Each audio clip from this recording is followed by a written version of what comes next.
Halo semuanya, kembali lagi bersama saya Michael. Di video kali ini kita akan membahas update market crypto sebelum FOMC meeting. Kita akan lihat secara pergerakannya, berikut dengan berita update terbaru dengan analisa dan data-data yang akan kita provide di video kali ini ya. Jadi akan cukup menarik dan saya rasa akan cukup penting juga. Mungkin kalau teman-teman yang tertarik untuk trade FOMC ya, atau mungkin nanti kita akan lihat secara rekomendasi saya sendiri lebih baik bagaimana gitu ya. Jadi kalau misalnya teman-teman suka video ini, jangan lupa untuk share videonya, like ataupun subscribe, dan kita akan langsung masuk aja ke dalam pembahasan untuk update market crypto hari ini.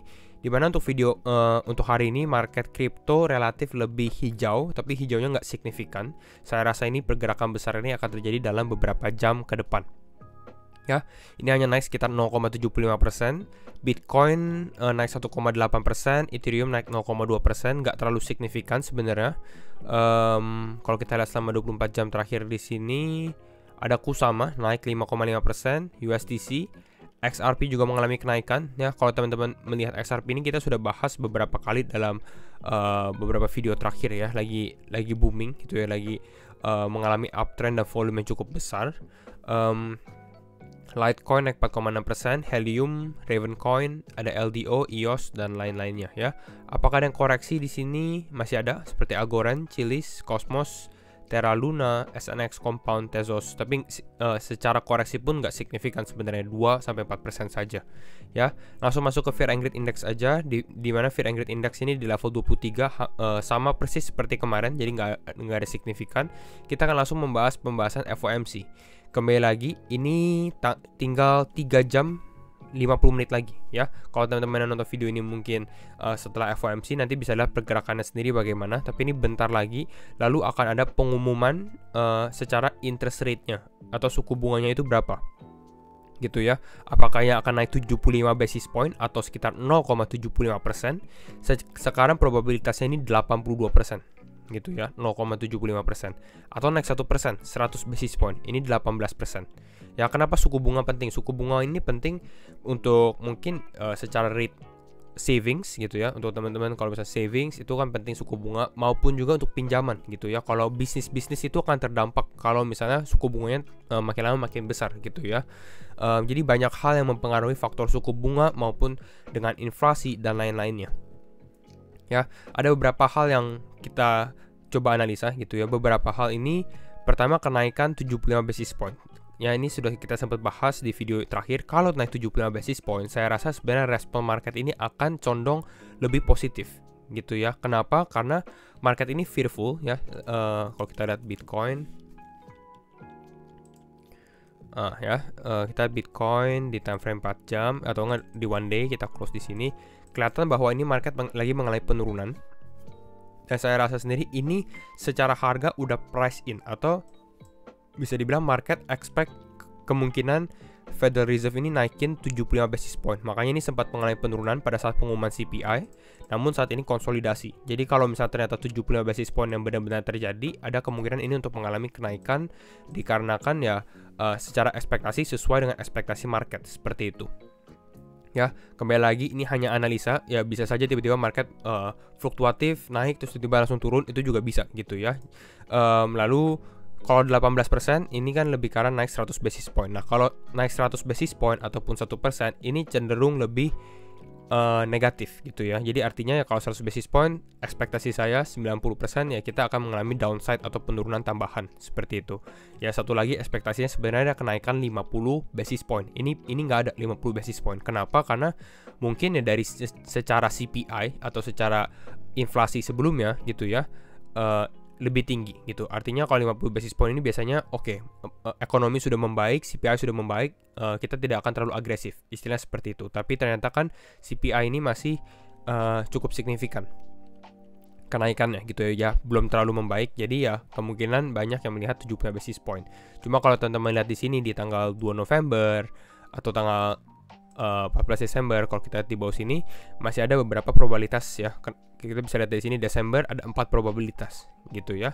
Jadi kira-kira itu dulu untuk update market crypto menjelang FOMC. Semoga teman-teman mengerti juga bagaimana nih kita long atau kita short, atau istilahnya kita beli atau market akan naik atau turun.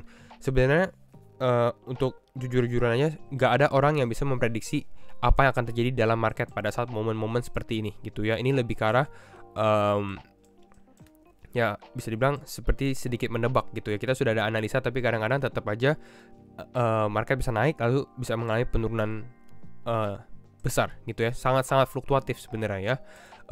Kalau kita tambah berita baru gitu ya, ini beritanya dari Rusia ya, si Putin. Rusia announce immediate partial mobilization of citizen. Jadi beberapa mungkin akan dimasukkan ke dalam tentara atau army. Jadi bisa dibilang tensi Rusia dan Ukraina ini memang secara berita nggak terlalu banyak update-nya, tapi ya ada gitu ya. Justru ini sepertinya lagi tambah tegang gitu ya. Partial mobilization akan terjadi gitu ya of Russian citizen on Wednesday, hari Rabu. Ada escalate kenaikan tensi tegangan gitu ya pada saat invasi Ukraina, seperti itu ya. Lalu di sini dia bilang Putin said in speech pada saat pidatonya, all the means at our disposal and even raise the specter of nuclear weapons. Jadi menurut dia mungkin ya ini serius gitu. Kalau misalnya lu mulai serang Rusia, gue bisa pakai tanda kutip misalnya nuklir, seperti itu ya.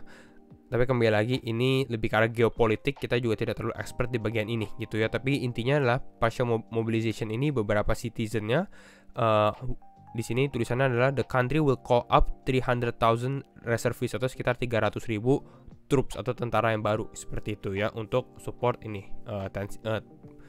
tensi atau konflik antara Rusia dan Ukraina. Jadi ini sebenarnya berita ya tambah negatif lagi kalau kita lihat dari sini. Makanya sebenarnya kalau teman-teman lihat dari sini, dolar justru menguat ya. Ini gambaran aja dari investing.com gitu ya, dimana dolarnya menguat di saat ekonomi sekarang justru bisa dibilang orang-orang takut gitu ya. Kita bisa lihat dari sini pound sterling, euro, yen ini mengalami pelemahan, tapi dolar ini justru menguat ya. Makanya tadi awal-awal saya buka chart di XY. Di sini ya, US Dollar Currency Index, kita bisa lihat US Dollar Currency Indexnya ini menguat gitu ya. Ini lagi sedikit mengalami penurunan secara daily, tapi ini sempat break dari previous high sebelumnya di sini gitu ya. Jadi dia lagi naik ke atas ini. Yang kita takutkan kalau dia menguat seperti ini, biasanya ya saham ataupun aset beresiko sebenarnya ya relatif secara performa akan mengalami penurunan. Ya, berita berikutnya dari sini dari Bloomberg, traders across the world rush to close bets ahead of Fed decision. Ini yang kita lihat. Banyak yang kalau teman-teman lebih mau memilih untuk bermain aman, ya saran saya lebih baik close posisi, karena kita nggak ada tahu apakah market akan naik atau market akan turun. Kita lihat setelah desisinya, bukan hanya keputusannya, tapi kita juga akan lihat secara tone dari si Jerome Powell. Ya, kira-kira apa yang akan dia bicarakan? Apakah lebih ke arah dovish atau positif, atau lebih ke arah hawkish, lebih negatif? Itu juga akan efek terhadap market. Ya, di sini dia bahas investors should close short position on bonds and stocks, untuk obligasi ataupun saham ya. Dia nggak bahas kripto karena memang lebih terfokuskan untuk traditional asset ya. Di sini juga BNP Paribas, salah satu international bank dari Prancis, has more than doubled cash holdings ahead of Fed. Jadi mereka mempunyai cash yang besar gitu ya. Mungkin melihat ya ini akan volatilitasnya akan besar gitu ya. Mungkin setelah ada keputusan baru bisa memanfaatkan kira-kira kemana market, seperti itu ya. Di sini dibahas some investors have a message for anyone looking to bet big before one of the most pivotal Federal Reserve policy meetings of this year, atau lebih karena untuk FOMC meeting gitu ya. Message-nya adalah don't or risk getting burned. Artinya ya jangan kalau misalnya teman-teman malah mau betting hal seperti ini gitu ya. Kira-kira ini market akan naik atau akan turun, seperti itu ya. Karena sebenarnya yang tadi saya bahas di awal video, nggak ada yang tahu arah market itu bagaimana gitu ya. Setelah desisi baru kita tahu. Sebelum keputusannya ya semua bisa terjadi, seperti itu kira-kira ya.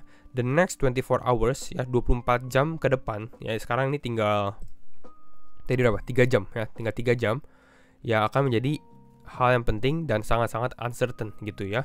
Jadi kira-kira ini tapi ada beberapa hal juga yang saya mau bahas di sini. Plan B di sini bahas, teman-teman mungkin familiar dengan Plan B. Dia yang membuat stock to flow model ya.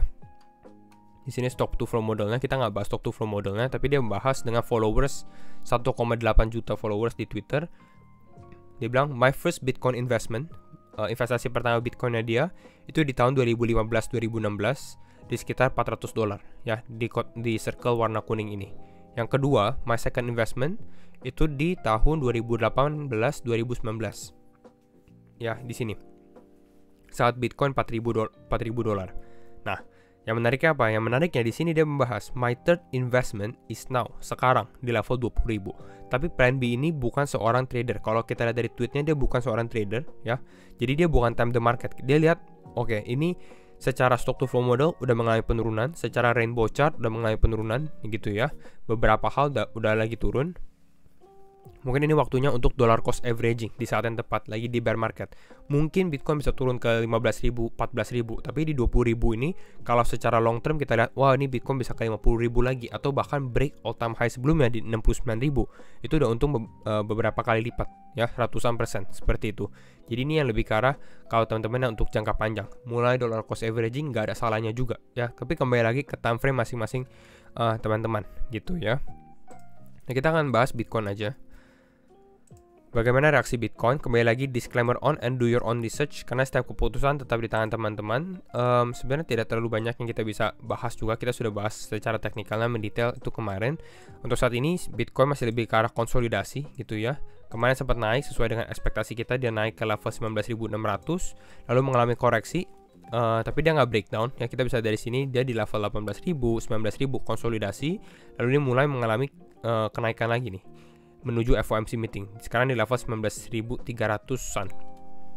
Ya, saya expect mungkin ini menjelang seperti ini ada kemungkinan untuk Bitcoin mulai mengalami penguatan lagi, mungkin ke area level 19.600. Nah, nanti di area ini kita akan lihat apakah dia bisa break atau tidak gitu ya.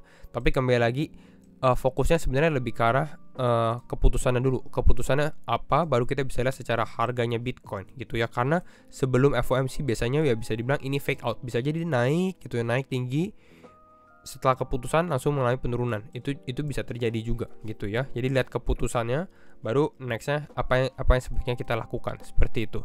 Tapi ekspektasi kalau teman-teman lihat, kalau 75 basis point, saya rasa mungkin Bitcoin bisa tes ke level 20.600. Ini pun cukup tinggi gitu ya. Ini pump bisa 6,8%-an. Ya, tapi jangan FOMO ya. Kalau dia udah mulai pump di sini, wah naiknya kencang seperti ini, jangan FOMO, karena saya rasa biasanya dia naik gitu ya. Orang-orang mulai masuk, orang-orang wah ini ternyata positif dan lain-lain, baru ini di fake out, dia breakdown lebih besar lagi, baru yang benar-benar drawdown terbesar ya, atau penurunan besarnya itu terjadi gitu ya. Jadi di sini untuk menambah korban, bisa dibilang tanda kutip korban gitu ya, karena biasanya financial market seperti ini suka menjebak orang gitu ya, di trap istilahnya, maka ada bull trap, bear trap dan lain-lainnya. Jadi hal seperti ini harus dihati-hati dan sangat fluktuatif ya. Jadi mungkin kira-kira itu dulu untuk update kira-kira market crypto bagaimana menuju FOMC meeting. Semoga teman-teman suka video ini, update ini. Dan ya, sekali lagi kalau teman-teman suka video ini, jangan lupa untuk share videonya, like ataupun subscribe. Dan sekali lagi, thank you semua for watching and see you in the next video. Bye-bye.